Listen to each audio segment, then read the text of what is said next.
সৰ্বসাধাৰণ ব্যক্তিসকলক মই জনাওঁ যে আপোনালোকে যদি কেইটামান টকাৰ লোভত নিজৰ নামত বেংক একাউণ্ট খুলি কাৰোবাক ব্যৱহাৰ কৰিবলৈ দিছে তেতিয়াহ'লে সেই বেংক একাউণ্টখিনি নিশ্চিতভাৱে কোনোবা অপৰাধত জড়িত হৈ আছে বা কোনো অপৰাধ সংঘটিত কৰিবলৈ কোনোবাই ব্যৱহাৰ কৰিছে।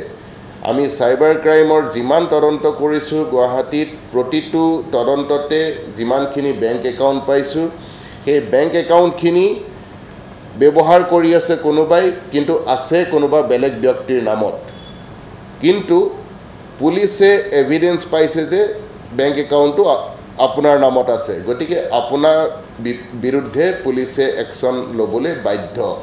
মই সকিয়নি দিছোঁ সকলো ব্যক্তি এনেকুৱা ব্যক্তিক আৰু অনুৰোধ জনাইছোঁ যে যি ভুল কৰিলে আৰু যাতে এনেকুৱা ভুল নকৰে নিজৰ বেংক একাউণ্ট এনেকৈ খুলি আপোনালোকে কোনো বেলেগ ব্যক্তিক ব্যৱহাৰ কৰিবলৈ নিদিব। আৰু সৰ্বসাধাৰণ ৰাইজক মই অনুৰোধ জনাওঁ যে যিকোনো ধৰণৰ একাউণ্ট ডিটেইল কোনো বেলেগ ব্যক্তিৰ লগত আপোনালোকে শ্বেয়াৰ নকৰিব। আমাৰ পুলিচৰ ভাষাত এনেকুৱা ধৰণৰ একাউণ্টক মিউল একাউণ্ট বুলি কয়। সাইবাৰ ক্ৰিমিনেলে যি এনেকুৱা একাউণ্ট ব্যৱহাৰ কৰে তেওঁলোকে সৰ্বসাধাৰণৰ পৰা লুটি নিয়া টকা ৰোটেট কৰাবলৈ এই গোটেই একাউণ্টবিলাক কোনো বেলেগ ব্যক্তিৰ নামত থাকে যিসকল ব্যক্তিয়ে নিজেই নাজানে যে তেওঁলোকৰ একাউণ্টৰ লগত কি হৈ আছে।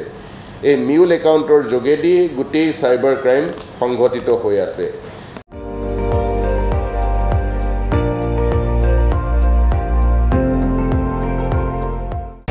আপুনি চাই আছে ND24 সৰ্বশ্ৰেষ্ঠ নহয় সৰ্বোত্তমৰ দৌৰত।